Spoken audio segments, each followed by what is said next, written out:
freaking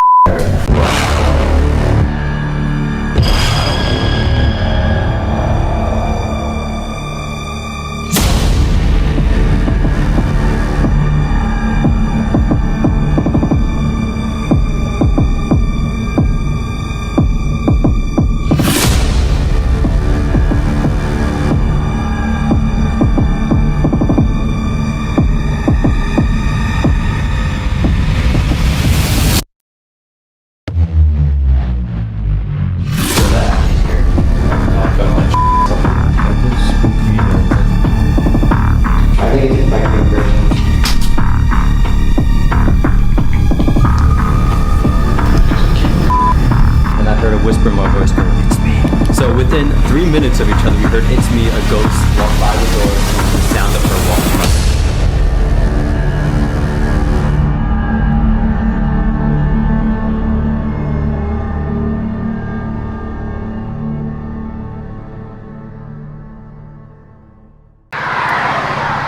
What is up, everybody? It's Josh, and welcome to Beyond the Journey Season 4 tonight. We are here in Fairfield, Ohio. We are here to investigate a really, really haunted and kind of depressing place after doing this walk. We are here at the FairField County Infirmary. Oh, we already got like our tour and stuff. And it's crazy wild. I don't even think me and Keegan are gonna be able to finish out the night. No. But luckily this isn't overnight. I accomplished both overnights on this tour. You're welcome. That was me clapping for myself because Keegan wasn't clapping for me. Hey. If I wasn't here, you said it yourself that you would have not been able to do it. All right, so give it up for Keegan for being my backbone bitch. But anyways, tonight's gonna be awesome. I guarantee you, because of the way me and Keegan were already feeling in there, without equipment, without anything, it's going to be an active night. It's going to be so active. I have a feeling that I might get like Bel Air scared again. Because I want to say this, because this is the last Ohio video. I want to say this. Post Town didn't scare me, like I said at the end. It was just uncomfortable, and I was exhausted. So that's why I didn't finish filming. It has nothing to do with being scared or anything. That's but yeah, both of us got out of the Estes. Right, that's very true. Really, really tired. But without further ado, if you guys are ready to go on the dark side of the journey beyond, let's do this.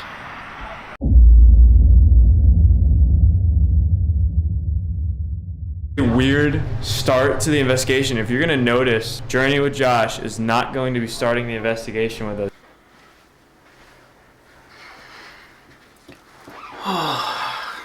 So, here's the investigation. This was such a wild night. From, I guess you can say, start to my finish. I mean, we got there, we got a tour of the whole building, got all the information that was needed to make this investigation, you know, go smoothly. We talked to the tour guide, she gave us a lot of details, and from there, everything went, well, downhill.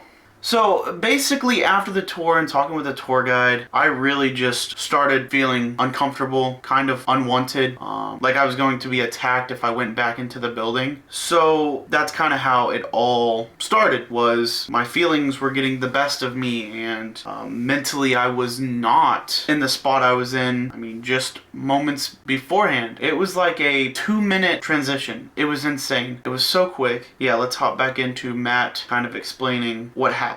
Down that hall, he saw a woman in a white gown. He is outside. They're recovering. So, yeah, basically I saw this white figure kind of just, not even walk, like float across the opening of the hallway, and I kind of took a pause and a step back, and I was like, alright, maybe it's my mind playing games with me, because I'm very, very on high alert as my, you know, mental's running wild and my emotions are going crazy right now. I don't know what to believe. But then I look over at Keegan, and I was like, Keegan, did you see that? And he was like, no. And mind you, so Keegan's facing this way towards me, so looking at me, and I'm looking towards the hallway. But there's there's a refrigerator behind us, like a mini fridge with a mirror. It's glass, so you can see the hallway. So I was like, did you see that? And he was like, no, but I heard a swooshing noise like in my ear, which is funny because we were still so far away from the hallway that to hear that, that means that thing walked past but had enough force to like bring wind towards his ear. So I was like, all right, that's interesting. So maybe what I saw wasn't just my mind playing games with me. All right, so as you're about to hear Matt say, we drove 16 hours to not only do this infirmary, but to do the Bel Air house and the Post Town Elementary School. But this infirmary was like the number one thing I wanted to do because I knew it would be so extraordinary to have on my channel and it would put me on the charts where I need to be, that I was ready to do this. So just keep that in mind. I just didn't decide with ease that I did not want to do this investigation because it hurt my heart for so many hours after I chose to leave. Up until the next day, I kept saying, I should have just done it. I should have just done it. So don't think I just walked out and was like, all right, yeah, I'm not going to do this. No, it took me with all my heart to say, I can't do this. Then you can tell, listen, they drove 16 hours to come here. Do you really think they would sit this out unless they had a very genuine reason? Now, in the next clip, you're going to hear Christian say he heard something whisper in his ear, and that was before, I guess, I saw the figure walk by. So he was already in the infirmary. They were walking around doing B-roll and everything else. So he heard that as he was coming back towards us. So that means that thing walked by him and then walked by the hallway. Insane, and I'm getting the chills just talking about it. Right after about an hour ago, I walked out. I said I feel confident walking around by myself when they were doing B-roll, and I heard a whisper in my voice go, "It's me." And I screamed for Matt, thinking it was Matt messing with me, and he was down the hall, and he just said, "Yo, what up?" Like nothing. So no way it was Matt or no one near me. And then a minute after, Josh saw the full body operation, and then as he saw the full body operation, his friend Keegan heard like a whooshing sound, nurse hurrying past the doorway. So within 3 minutes of each other, we heard "It's me," a ghost walk by the door, and then the sound of her walking by the door, or swooshing by the door, I guess. So they might head out early. We don't know. They're going to do a little investigation in the cemetery. So the next clip that you're about to see is actually going to be my first reaction to this clip. Haunted Archives have already put out their video for the Fairfield County Infirmary. I made sure to not fully watch it through on purpose because I knew there were some parts about me in this video. But I would like to go in a little bit of detail about how I kind of knew that stuff was happening while I was gone. So me and Keegan went back to the hotel, like I said in the beginning of this video. The boys of Haunted Archives stayed back and investigated for a good like 4 to 5 hours, I want to say. It was a good time. But they came back to the hotel when they were done, and I want to say that I was asleep, and I kind of overheard them talking to Keegan about it. They were saying that stuff was said about me and how they needed to bring me back, and they specifically needed to bring me to the attic. Obviously, I was half asleep. I know I was almost fully asleep, and I also just didn't want to believe it, if I'm being honest with you. With everything that I felt that night and everything I was feeling just being in that building, I did not want to believe that something was talking about me while I was gone and had no, say in whether it could talk about me or not. But it also said, so the next morning we kind of woke up obviously to leave and head back home, but we talked about it a little bit. They were also telling me that it was saying that it would bring me back itself if it needed to, and there's actually a funny story within that piece of segment after, hearing about that could really be coincidental or could have actually been the cause of it. So with that being said, let's hop into the segment where this ghost or entity was talking about me coming back and how it did scare me, and it was kind of happy that it did. Who's in the room with us? Me. Ooh, there we go. What about me? Is there anyone here with us? Vincent. His name is very unique. What is the man who is called the Meat Man? What's his name? I know your name begins with an N, man. I know it begins with an N. So you're not being very... Trouble sleeping. He's scared. He's scared?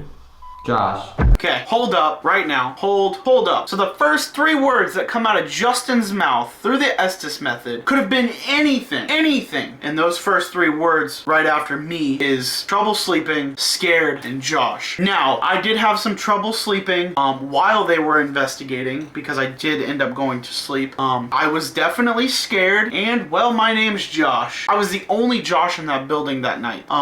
Hell, that is too real. That is actually terrifying to me, and I'm in the comfort of my own home. What the actual fuck? Ooh. Yeah, he's scared. Josh. Josh is very scared. We did come here with Josh and he's scared. What was gonna happen to Josh if he would have stayed here? There's Josh afraid. Josh is very afraid. Who scared Josh? We heard it was a woman that scared Josh. Guess who? Does the woman have a name? Explore. Jason.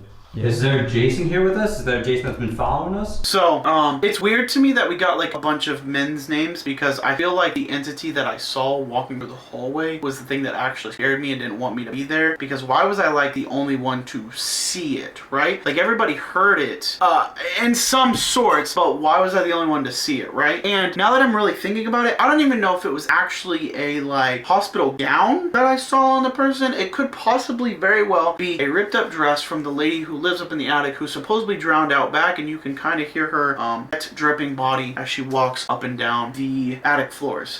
So that's crazy. I have goosebumps. This is insane. Let's keep going. You knew. Something afraid. Troll. Jason, have you been messing with us, man? Got him. You did. Did you guys just try to He scare? comes. Did you guys just try to scare Josh out of here? Josh, bye. Josh did leave. Are you proud that you scared Josh out? Bring him back here. Oh, bring him back here. To the attic? They want him back. You know, they both were terrified of the attic. They want Josh back. Do you want us to bring Josh to the attic? I will. So, the I will is kind of what gets me and makes me feel like this could have been very coincidental or it actually had something to do with it. So, we put the coordinates in my GPS on my iPhone to make sure we were going back to the hotel. Me and Keegan were done. We didn't even want to sit on the outside of the infirmary. We wanted to be nowhere near on the property. So, what we did was we put the, the coordinates into the GPS, and somehow, magically, our GPS takes us in a big circle around like what I would say would be a cornfield, or it was a field of something. And out of nowhere, on the left-hand side, driver's side of my car, the infirmary is there. We took a big circle, and it took us even longer to get back to the hotel. So I don't know if it was coincidental or if whatever they were speaking to had something to do with it, because it said I'll bring him back myself. Yeah, I am chilled to the max, and this is insane. What the hell? Who's I? Who's gonna bring Josh back? Love.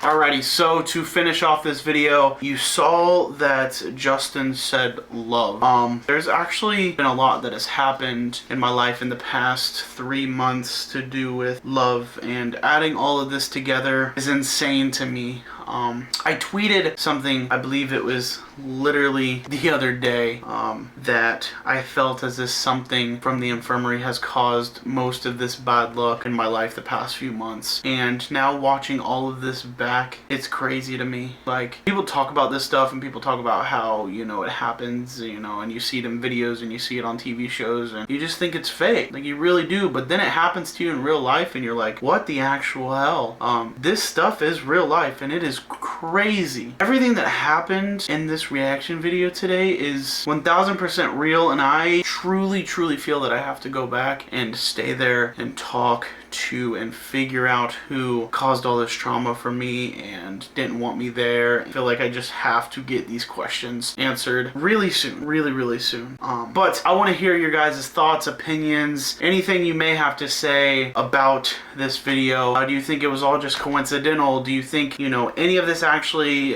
could be something negative trying to come for me, or that did come to me and try to attack me in a certain way? I love having an open comment section. I don't want you guys to be rude to each other or whatever, but please, all opinions matter. I want to hear everybody's thoughts on this. A huge shout out to Haunted Archives for allowing me to react to this video, and thank you for having me on the Ohio trip.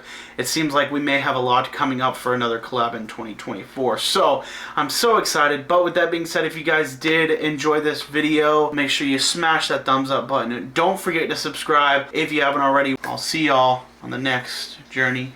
Peace.